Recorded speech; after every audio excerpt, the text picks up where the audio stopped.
El movimiento Ave Fénix nace como una respuesta a la creciente deshumanización de la sociedad contemporánea. Somos un espacio de reflexión, diálogo y acción orientado a recuperar la conciencia social. Inspirados en el símbolo del ave fénix que renace de sus cenizas, buscamos reavivar la esperanza y promover un resurgir ético en las personas y en nuestra comunidad. Es por ello que nos complace compartir con todos ustedes nuestra segunda conferencia magistral, Capitalismo Social y Liderazgo Humanista. Bienvenidos.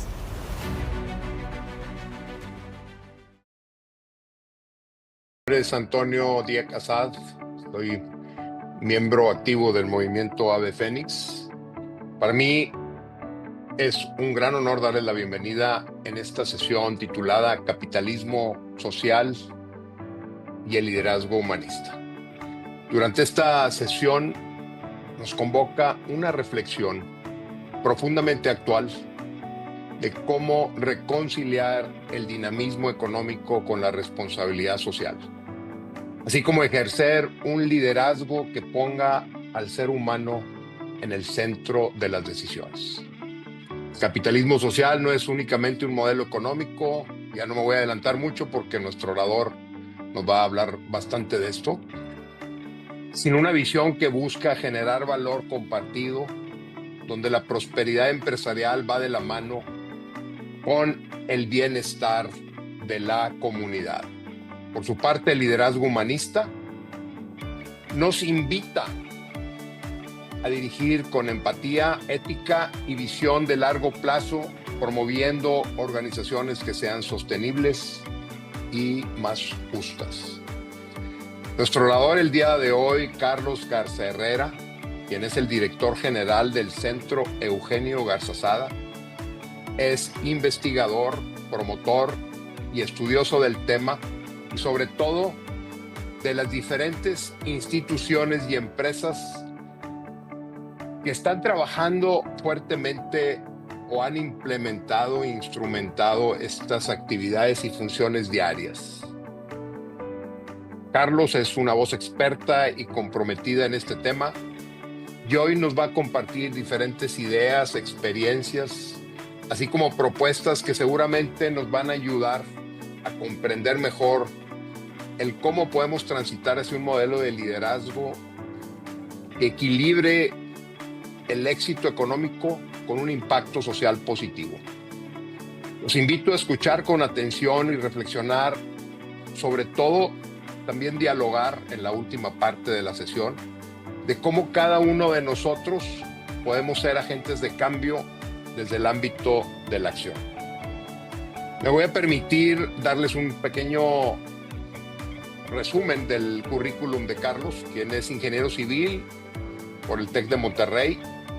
Es también egresado del Global MBA, un programa del TEC de Monterrey y la Thunderbird School of Global Management, así como tiene una maestría en Administración Pública y Política Pública por el TEC de Monterrey. Él es miembro fundador de la Asociación Civil Paz Es, que es una organización que promueve la paz a través de la participación ciudadana. Y fue director general de esa asociación desde 2007 al 2016 y ha sido miembro del Consejo Directivo del 2016 a la fecha.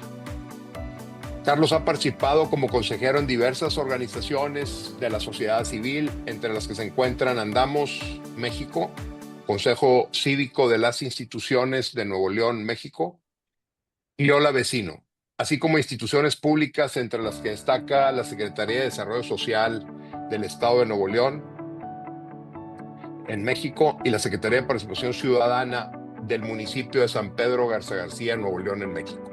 Actualmente es el director general del Centro Eugenio Garzazada, que es una asociación civil con el propósito de potenciar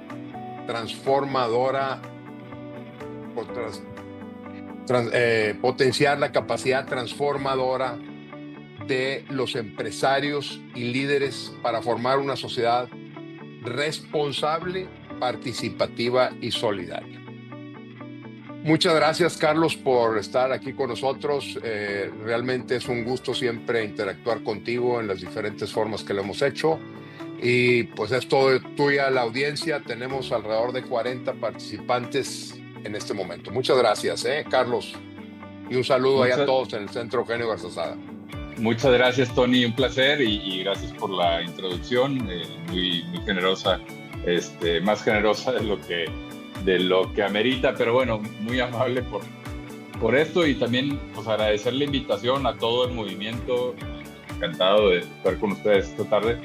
Y como les adelantaba Tony un poquito, mi intención hoy es simple y sencillamente intentar generar una reflexión colectiva, no tanto de cosas que yo pueda resolver, sino más bien tratar de poner algunas ideas sobre la mesa y idealmente generar una conversación entre todos los participantes y no que sea un tema nada más de háganle preguntas al expositor, porque pues, en definitiva creo que la experiencia que todos los que están aquí presentes tienen en colectivo es mucho más valiosa, ¿no?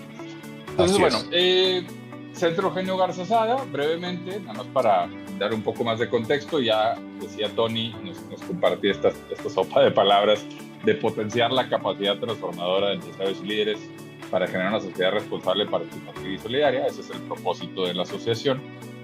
Nuestra prioridad estratégica es capitalismo social, y como hoy voy a hablar más de eso, no me detengo en esto en este momento. Somos una asociación civil, una ACE independiente, y hago este énfasis en la independencia porque por ser el Centro Eugenio Garzazada muchas veces nos atribuyen o nos asocian ya sea al Tecnológico o a FEMSA, y aunque pues somos colaboradores de ambas instituciones en muchos casos, no somos ni del TEC ni de FEMSA, entonces 100% independientes, pero colaboramos y estamos fundamentados en el legado de líderes humanistas como don Eugenio Garzazada y otros, ¿no? Y en esencia, nuestra asociación civil se dedica a hacer tres cosas. Tiene un centro de información del desarrollo económico y social. Imagínense que eso es un think tank, un centro de pensamiento. De ahí se genera información, ideas, contenido que luego encuentra salida en los otros dos programas, que son la Casa de Liderazgo Humanista. Es un museo dedicado al liderazgo humanista que está situado dentro de la que fuera la Casa de don Eugenio en el Obispado. Para quienes no la conozcan aún y estén en Monterrey o sean de Monterrey, nos encantaría recibirles para aquí.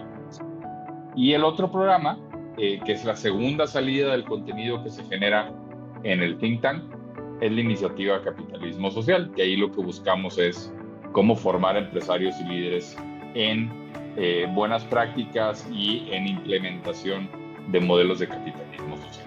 Entonces, hoy quiero compartirles sobre capitalismo social y sobre liderazgo humanista, pero sobre todo quiero plantear 4 preguntas para iniciar un diálogo, ¿no? Entonces, si me dan chance, lo que voy a hacer es echarme mi rollo, plantear pregunta una por una hasta que tengamos las 4, y sobre las 4 quisiera iniciar la conversación.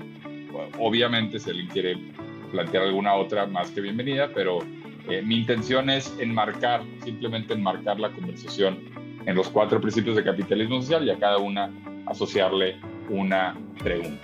Entonces, bueno, ¿qué es capitalismo social? Vamos poniendo algunas definiciones básicas.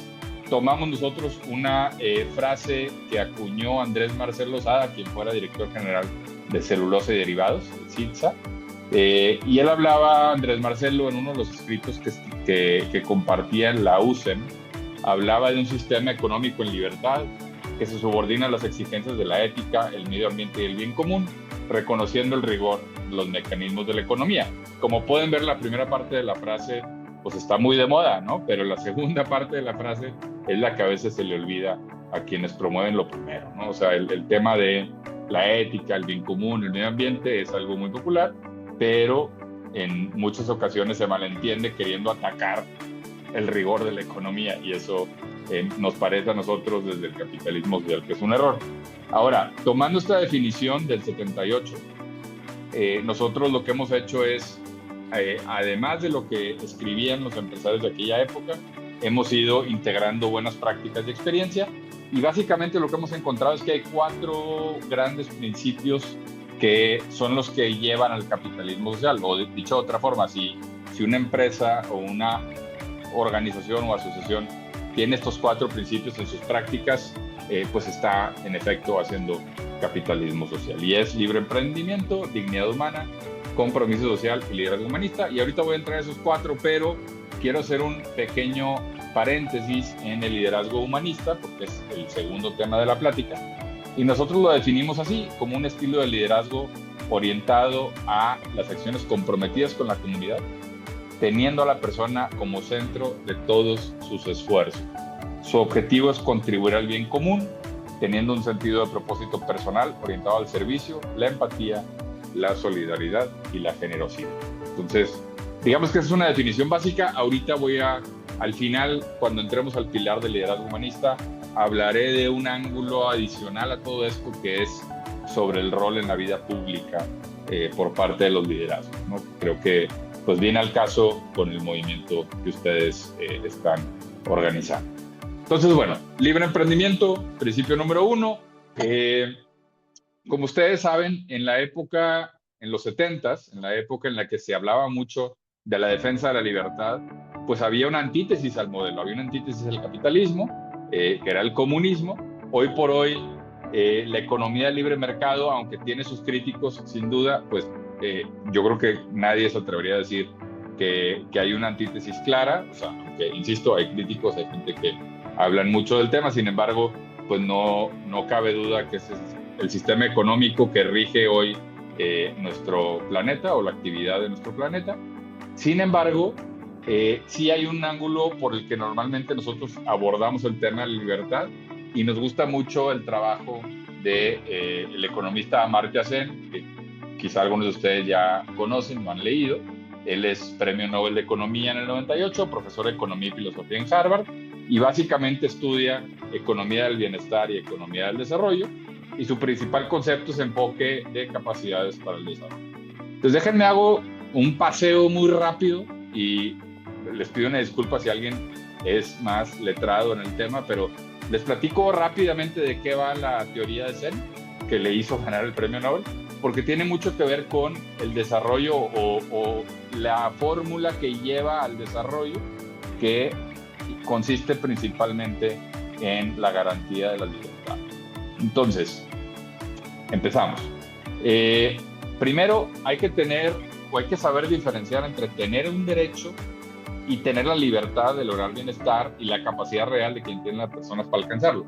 O sea, por ejemplo, vamos a hablar mucho de capacidades, y cuando hablamos de capacidades no nos referimos a habilidades como las de Messi o Beyoncé o Einstein, o sea, habilidades natas, sino por capacidades. El economista Sen habla de la posibilidad real que tiene la gente de elegir o de hacer algo, ¿ok? Entonces, nada más ese pequeño disclaimer: cuando escuchan el término capacidades, la posibilidad de elegir. Una capacidad es la posibilidad de elegir. Entonces, el bienestar, empezando por ahí, el bienestar es subjetivo. Difícilmente yo puedo decirle a Tony o a Alfredo o a Verónica qué es lo que representa el bienestar para ella, ¿no? Cada persona lo define a partir de su experiencia y creencias, pero definitivamente hay factores externos que lo determinan. Entonces, el bienestar está relacionado con tener la libertad para elegir qué hacer y qué ser como persona. Y un poquito lo que decimos aquí, permíteme un segundo, que tengo una visita aquí acompañándome. Hoy me quedé cuidando a mis hijos. Entonces, denme un segundito mientras les dejo la lámina. Parece que ya lo resolvieron entre ellos. Entonces, bueno, les decía, el bienestar es objetivo. Cada persona define qué significa bienestar para él o ella. Y la clave está en la capacidad o la posibilidad de elegir que tienen las personas para lograr el estilo de vida que desean. O sea, para que una persona pueda tener bienestar, tiene que subjetivamente definir qué es bienestar para él o ella y que lo pueda lograr. O sea, que realmente exista la posibilidad de lograrlo. Porque si no, no puede haber bienestar. Entonces un poquito aquí se desarticula mucho las ideas de la meritocracia perfecta o del American Dream, de que con el esfuerzo es suficiente. Hay una realidad contextual que define el bienestar de las personas, ¿no? Entonces las capacidades, otra vez la posibilidad de elegir, se definen o se articulan con series de funcionamientos fundamentales y complejos. Déjenme, por esto paso muy rápido, les prometo que voy a aterrizar el concepto. Entonces, el bienestar de una persona depende del valor que le da a los elementos y qué consigue realizar con ellos. Por ejemplo, Messi pues tiene el deseo, quizá Messi de niño tenía el deseo de ser un gran futbolista, de ser un deportista de alto rendimiento, pero necesitó de un contexto, de la posibilidad de elegir esa alternativa. Si Messi hubiera nacido en un país en donde no se practique el fútbol soccer, o en un país en donde vive en la pobreza extrema, pues no basta con que lo desee, ni tampoco basta con que él tenga una cualidad natural de nacimiento para el fútbol soccer, porque el contexto no se lo permite, ¿no? Así lo mismo para todos. Por ejemplo, a veces hablamos o tenemos esta idea de que el empresario, pues a base de puro esfuerzo la logra, ¿no? Y la realidad, sobre todo en países como el nuestro, en México y en muchos países de Latinoamérica, es que hay todo un contexto favorable para el emprendimiento para quienes sí logran emprender, y para la mayoría desearlo no basta. Entonces no se logra el bienestar colectivo porque no hay condiciones generales para que suceda. Hay excepciones, pero son excepciones, ¿ok? Entonces, pues aquí introducimos el tema del privilegio, o sea, el privilegio que tenemos todos los que estamos en esta sesión hoy, por ejemplo. El privilegio es sí tener un contexto que nos permita elegir la vida que queremos, ¿no? Alimentarnos sanamente, tener una capacidad de aprender, tener tiempos y recursos para estudiar y decidir qué estudiar y dónde. O tener el capital económico, es decir, el dinero, el capital social de la familia y de grupos de amigos, también un capital previo para conseguir inversión, por lo tanto también una red de protección en caso de que mi emprendimiento falle, y entonces poder después a lo mejor aplicar una maestría, ampliar mi capital social. Entonces, estos dos ejemplos, un poquito diciendo, bueno, sí tiene mucho mérito emprender y ser exitoso en los negocios, pero en la mayoría de los casos, salvo algunas excepciones, quienes logran tener éxito obedecen en buena medida al privilegio que tienen las personas, ¿ok? Entonces, la fórmula de Zen es poder actuar más ser capaz de elegir igual a el bienestar. Y pongo a propósito esta foto de Steve Jobs, porque yo no sé si ustedes recuerdan esta otra foto. No recuerdo bien, a ver, no sé si aquí está la fecha, no recuerdo bien la fecha, pero hace algunos años sale esta foto de esta niña, que por cierto es mexicana, es de Tamaulipas.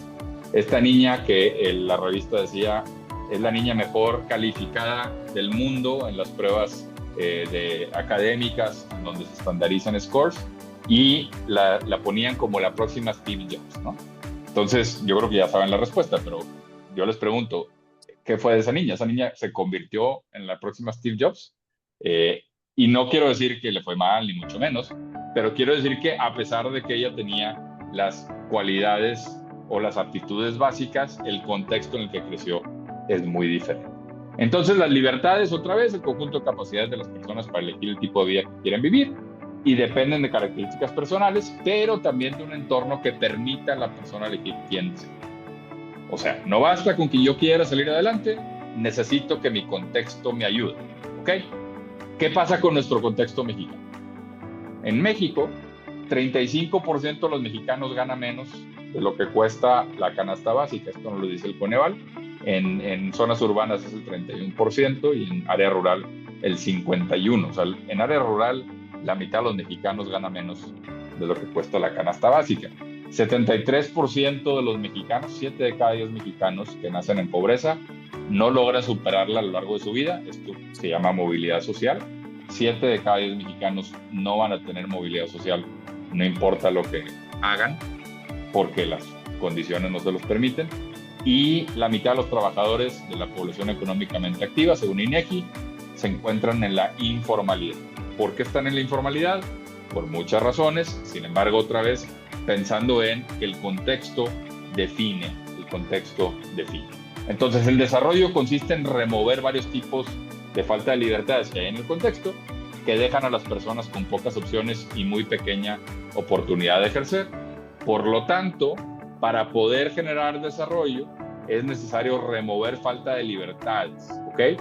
Entonces, cuando hablamos de libre emprendimiento, pues sí, la libertad de emprender es importante. Sin embargo, en nuestro país y en muchos países en donde el capitalismo es el sistema por excelencia, la libertad de emprendimiento, digo, con algunas dificultades, pero existe.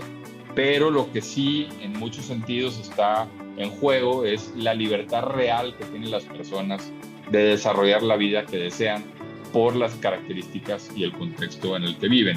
Entonces, una primera pregunta, y al ratito la abrimos, es, bueno, ¿y entonces qué nos toca, no? ¿Qué le debemos a los demás? ¿Cuál es nuestra responsabilidad como liderazgo, como líderes en cualquiera de las instituciones o los círculos donde ustedes se encuentran?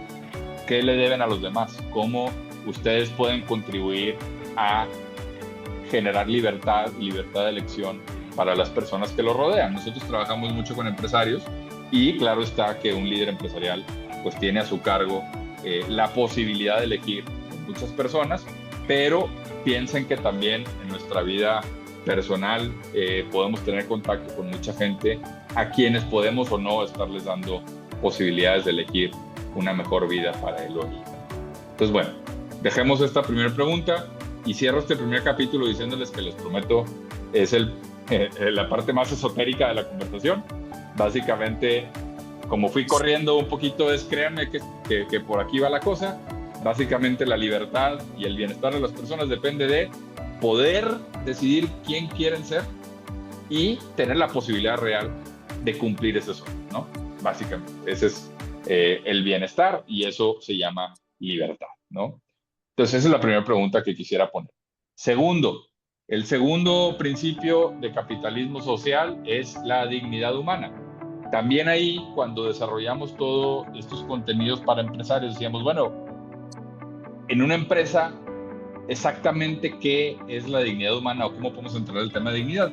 Y pensábamos o proponemos que la conversación o como el piso mínimo sobre el cual debemos trabajar todas y todos es en la Convención de Derechos Humanos, que eso es algo que ya está pues, muy establecido a nivel global. Entonces, los derechos humanos parten de una idea muy simple y poderosa, que todas las personas merecemos ser tratadas con dignidad. Esto pues, seguramente ya lo han visto 1000 veces. Los derechos están interrelacionados, son interdependientes, son indivisibles, etc.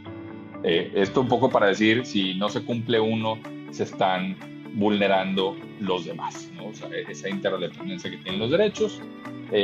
Seguramente alguien de ustedes sabrá más de esto, pero hay generaciones de derechos. Ahí están los derechos civiles y políticos, los económicos y sociales, los derechos de solidaridad. Y hay una nueva y una cuarta generación de derechos que todavía no hay un consenso global al respecto, pero que se están construyendo todos los días, que son los derechos digitales. Y pues, estos, como bien saben, están muy de moda ahorita con la nueva realidad en la que estamos viviendo sobre la inteligencia artificial. Entonces, ¿qué le toca a las empresas? Proteger, respetar y remediar. Proteger los derechos, respetarlos y, cuando se han vulnerado derechos, remediarlos, ¿no? Ese es un poquito los pilares que propone la ONU. Aquí ponen este framework de guía para que veamos cómo el Estado tiene un deber del Estado de proteger, las empresas tienen una responsabilidad social de respetar y ambos, tanto el Estado como el sector privado, tienen la obligación de dar acceso a la remediación de derechos cuando estos son vulnerables, ¿no? Entonces, pensando en la dignidad de las personas y pensando en que se tienen que respetar o garantizar los derechos de las personas, tenemos este caso también, siguiendo con el ejemplo de Apple, que no sé si recuerdan este escándalo que tuvo Apple de pues, 1 millón de trabajadores, 90 millones de iPhones producidos en un año, 17 suicidios en una de las maquiladoras más grandes que tienen en China, que se llama Foxconn. Y pues un poquito la reflexión que quisiera dejar con ustedes hoy en este tema de dignidad, pues es quién es responsable de esto, ¿no? Todos, bueno, no todos tenemos un iPhone en la mano, yo aquí tengo el mío, pero todos tenemos un smartphone, ya sea Apple o cualquier otro, y déjenme les digo que ninguna marca, no importa cuál tengan, se salva de este tipo de incidentes de sus líneas de producción, porque casi todos los produce Foxconn, o sea, la misma maquiladora. Entonces, bueno, pues ¿qué pasó? Los suicidios en la fábrica de Foxconn, y cuando hubo cambio en la dirección general de Apple por el fallecimiento de Steve Jobs y toma el Chief Executive Officer Tim Cook, el actual director general de Apple, visita por primera vez. Steve Jobs nunca la visitó, entonces este cuate por primera vez va a la maquiladora Foxconn en China, y al ver las condiciones laborales, la primer acción de remediación que hicieron fue poner unas redes afuera del edificio para que cuando los trabajadores saltaran por la ventana no se murieran, ¿no? Entonces, pues otra vez, en la responsabilidad que tiene la empresa de proteger los derechos y remediar cuando los derechos están siendo vulnerados, pues claramente podemos juzgar que la empresa pues no está haciendo la remediación adecuada. Pero también hay toda una conversación de ¿y qué pasa con la maquiladora? ¿Y qué pasa con los consumidores? ¿Y qué pasa con otros proveedores? ¿Y qué pasa con la empresa y el paradigma en el que existe este mundo? De hecho, Apple hoy presentó sus nuevos teléfonos y pues va a empezar, seguramente se van a dar cuenta en los próximos días, va a empezar la vorágine de la gente a comprar el nuevo teléfono como si el que tienen en sus manos no fuera suficientemente bueno, ¿verdad? Entonces, pues sí, esta realidad duele y es una realidad que muchos criticamos, pero de la cual también somos parte, ¿no? Entonces, un poco el dilema del capitalismo. Entonces, bueno, para este segundo bloque dejo las ideas de Nelson Mandela, que habla de negar a las personas sus derechos humanos, es poner en entredicho su humanidad misma, ¿ok? Entonces, con las personas con las que interactúas, ya sea personal o profesionalmente, ¿crees que hay condiciones o circunstancias que vulneren su dignidad? Y ahorita platicamos de esto, pero por ejemplo, pues pudiera alguien decir, pues no es digno que un colaborador de una fábrica tarde 3 horas para llegar al trabajo de ida y 3 horas de vuelta todos los días. O sea, eso no es digno. O no es digno que trabajen horas extras y no se le paguen, etcétera, etcétera, etcétera. Entonces hay mucho que podemos decir aquí, pero también hagan una reflexión personal. Si con las personas con las que interactuamos en casa, por ejemplo, o aquí con mis vecinos en la colonia, con los proveedores que dan servicio aquí afuera, si hay condiciones que están vulnerando su dignidad y si hubiera algo que hacer al respecto. Entonces ahorita platicamos de esto, como quiera, al final pongo las 4 preguntas para dialogar. Compromiso social. Punto número 3 de capitalismo social. Tiene mucho que ver con el rol que juegan las empresas para generar y compartir valor a todos los grupos de interés. Y yo les quiero compartir algunos hallazgos que hemos visto nosotros en Monterrey y en México. Tenemos una encuesta que se llama la encuesta de percepción sobre el empresariado y el capitalismo, y hemos hecho estos levantamientos en Monterrey a nivel nacional, Ciudad de México, Guadalajara, Chihuahua, Laguna, Mérida y Querétaro en estos años, ¿no? Entonces, pues de los muchos hallazgos, hoy les quiero compartir sobre la opinión que tiene la gente del sector privado y los niveles de confianza en los que andamos, y sobre todo qué expectativas tiene la gente y qué asuntos públicos quisiera la gente que se involucren los liderazgos empresariales. Entonces, empezando por la opinión, aquí vemos al país dividido en 4 regiones, y la buena noticia es que 70% de los mexicanos tienen una opinión positiva de la iniciativa privada. Obviamente, bueno, no obviamente para nosotros, pero es más alta la opinión en el norte que en el sur, por ejemplo, pero mayoritariamente en el país 7 de cada 10 mexicanos tienen una opinión positiva. Pero una cosa es la opinión general y otra cosa es la confianza. Entonces, cuando le preguntamos a la gente qué tanto confía en, y ya saben las típicas preguntas de confianza donde te van diciendo las diferentes instituciones, aparece siempre en todos los casos en México el empresariado a media tabla, a nivel nacional 56% de confianza, y en las ciudades, por ejemplo, para la ciudad de Monterrey, 57%. Pero tenemos un gran hallazgo, y es un hallazgo consistente también a nivel internacional, que cuando le preguntas a la gente sobre su empleador directo, la confianza da un brinco importante. O sea, en el caso de Monterrey, la confianza en el empresariado está en 57, mientras que en su empleador directo está en el 74%, o sea, más arriba que cualquier otra institución. Entonces, de alguna manera, el liderazgo que tiene un empresario o empresaria sobre sus colaboradores o para sus colaboradores es una palanca de cambio importante, y la cual muchas veces desaprovechamos. Y luego le preguntamos a la gente algunas ideas de cómo ven al empresariado y qué expectativa tienen sobre su involucramiento. Entonces, 73% considera que los empresarios en efecto contribuyen al progreso, en Monterrey. A nivel nacional también 70%. 65% creen que les interesa el bienestar de sus empleados. Aquí empieza a descender la opinión. Fíjense cómo empieza en 73 en temas económicos, pero 65 el bienestar de sus empleados, 52 preocupación por reducir la desigualdad, 21% le atribuye responsabilidad de desempleo al empresario. Esto es algo raro, pues los empresarios son los que generan empleo y sin embargo se les atribuye una responsabilidad en el 21%. 11% creen que son responsables de la desigualdad. Y vean esta, 1 de cada 3 regiomontanos creen que el empresariado es responsable de la contaminación. Entonces, pues esto nos sorprende, sobre todo por los últimos años que hemos tenido un poco más en el imaginario colectivo los problemas ambientales. Pero bueno, este sí se empieza a asomar como un problema público relevante sobre el cual la ciudadanía espera involucramiento de los liderazgos empresariales. Entonces, a nivel nacional, cuando le preguntas a la gente qué quisieras que te ofrezcan por encima de las 3 cuestiones de la ley, son flexibilidad de horario y seguro médico particular. Igual esto nos sorprende. El primero porque, pues, como decía el ejemplo hace rato de el tiempo que pierde la gente para ir de su casa al trabajo y de regreso. Entonces la flexibilidad es algo que la gente desea. Y también lo segundo, del seguro médico particular, tampoco sorprende por el estado a la baja que ha tenido nuestro seguro médico público. Nuestro sistema de salud pública pues ha decaído bastante, esto pues, todos lo sabemos, y por lo tanto la gente pues tiene este deseo, esta expectativa de contar con un seguro médico particular. Cuando le preguntas a la gente en qué quisieras que se involucren los empresarios, te dicen, a veces cambia el orden, pero atender temas medioambientales y de cambio climático, combatir la corrupción y dar más oportunidades a las mujeres. Okay.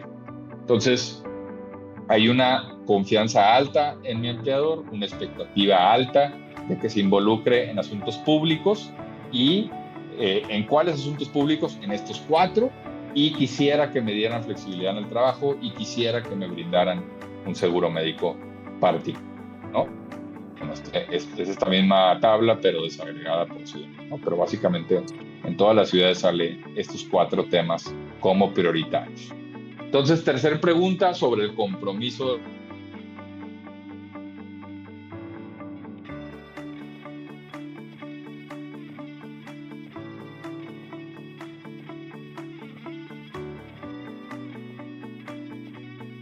Hola, hola, ¿me escuchan? Ya, una disculpa, no sé, me sacó por 5 segundos y luego ya pude volver a entrar. Bien, entonces decía, la tercera pregunta, para cerrar este tercer bloque de compromiso social, es ¿qué tanto compartes o qué tanto comparto el éxito de mi empresa u organización con todos los grupos de interés? O sea, proveedores, clientes, colaboradores, gobierno, inversionistas, vecinos de la organización, etc. Entonces, ¿qué tanto compartimos el éxito? La tercera pregunta. Y por último, en el tema del liderazgo humanista, nosotros al principio definíamos el liderazgo como liderazgo centrado en las personas y que busca el bien común. Pero nosotros lo que sí hemos estado empujando recientemente es, pues, cómo redefinimos el rol de los liderazgos en la vida pública. y aquí quería compartirles algunos dilemas que vemos claramente a los que nos enfrentamos todos los días, ¿no? Por ejemplo, en temas de pobreza y desigualdad, el porcentaje de personas en situación de pobreza extrema en el mundo registró su nivel más bajo en la historia en el 2015. Este es un dato del Banco Mundial. De hecho, ustedes seguramente pueden encontrar muchas referencias donde habla de que el capitalismo ha sacado a millones de las personas de personas de la pobreza. Esto es cierto. Entonces, desde un punto de vista muy macro, el sistema está funcionando, ¿no? Sin embargo, también al mismo tiempo, las 26 personas más ricas del mundo tienen la misma riqueza acumulada que la mitad de los más pobres del planeta. O sea, 26 personas tienen más riqueza que 3.8 mil millones de personas. Entonces, pues hay una desigualdad tremenda. Y por ejemplo, digo, no traigo el dato ahorita aquí, pero en Monterrey o en Nuevo León, digamos, el problema que tenemos no es tanto que no haya recursos, no es tanto la pobreza, es más bien la desigualdad, que por cierto, desde la pandemia se ha venido acentuando. Sobre la crisis climática, la década pasada fue la más caliente de los últimos 125,000 años y la década del 2020 es la última oportunidad que tenemos para prevenir un desastre climático. Esto todos lo sabemos, hay un consenso generalizado, o sea, con todo y que tengamos algunos liderazgos públicos que van en contra de estas ideas, pues sabemos que hay una crisis climática, ¿no? O sea, yo creo que ya difícilmente tendríamos un debate en esta sala sobre si hay o no hay problema climático. Sin embargo, al mismo tiempo, vean cómo la industria del gas y petróleo gastó cerca de $200 millones durante los últimos 2 años en lobbying en contra de acciones climáticas. Entonces, al mismo tiempo hay un consenso sobre el problema y también quienes son parte principal del problema o uno de los actores principales del problema están activamente bloqueando cualquier acción que vaya en contra de sus intereses económicos, ¿no? Entonces, otro gran dilema que tenemos en el capitalismo. Sobre la participación en lo público, veíamos ya las cifras. 7 de cada 10 mexicanos esperan que los liderazgos empresariales se involucren en solucionar problemas. Sin embargo, solo el 16% de las y los mexicanos confía en el gobierno y solo 11% confía en los partidos políticos. Entonces, un poquito, todo el tiempo estamos mandando y recibiendo mensajes encontrados. O sea, por un lado, quiero que te involucres, pero en el momento que te involucras, dejo de confiar en ti, ¿no? Entonces, este es otro gran dilema en el que estamos enfrascados y el cual no hemos podido resolver. Sobre la responsabilidad social, yo creo que no hay ninguna empresa, aunque no es el 100%, pero prácticamente todas las empresas hoy por hoy tienen alguna noción o algún departamento dedicado a temas de responsabilidad social empresarial. El 90% de las compañías en el índice Standard & Poor's reportó prácticas de responsabilidad social corporativa, pero a la vez, en nuestro país, 8 de cada 10 empresas en México han contribuido o han sido víctimas de algún acto de corrupción. Entonces, pues por un lado, atendiendo problemas, por otro lado, contribuyendo al problema, ¿no? Y, de nuevo, es un dilema que está presente todo el tiempo, ¿no? Tenemos otro gran dilema que sé que es algo que ustedes hablan aquí en estos espacios. Pues tenemos un consenso sobre las bondades y los beneficios de la democracia como sistema político. Hay elecciones libres, en términos ideales, elecciones libres, respeto a derechos humanos, el Estado de Derecho, las diferencias se dirimen en causas institucionales, etc. Y al mismo tiempo surgen populismos y autoritarismos de izquierda y de derecha que fomentan la polarización y el encono como estrategia, que abren el Overton window o la ventana de lo que es políticamente correcto. Y entonces, pues por un lado tenemos este discurso y estas ideas pro democracia, y al mismo tiempo cada vez más la gente está dispuesta a aceptar otros sistemas con tal de tener un poquito más de dinero o un poquito más de libertad, ¿no? Entonces, bueno, ese es otro gran dilema en el que estamos.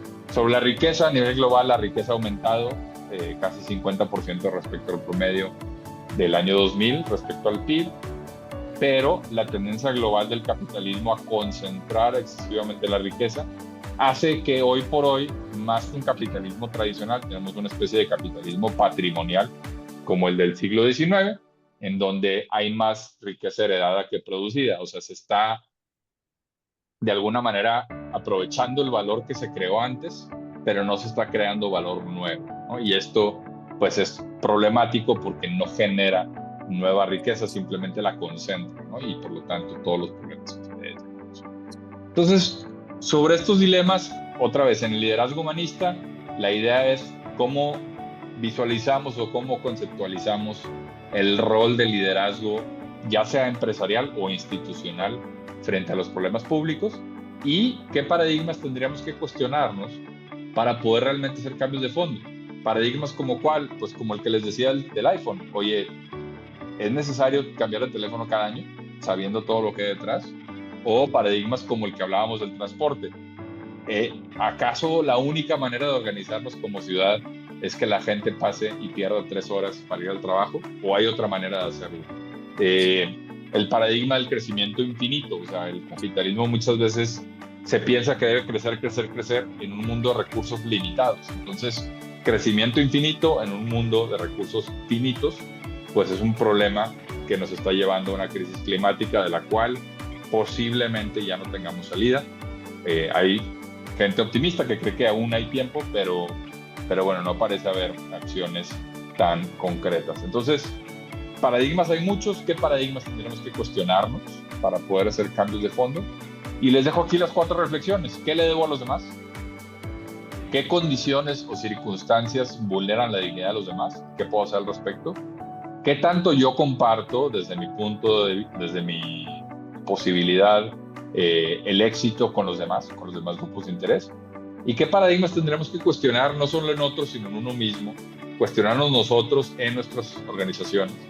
¿Qué paradigmas tendremos que cuestionar para realmente poder hacer cambios de fondo?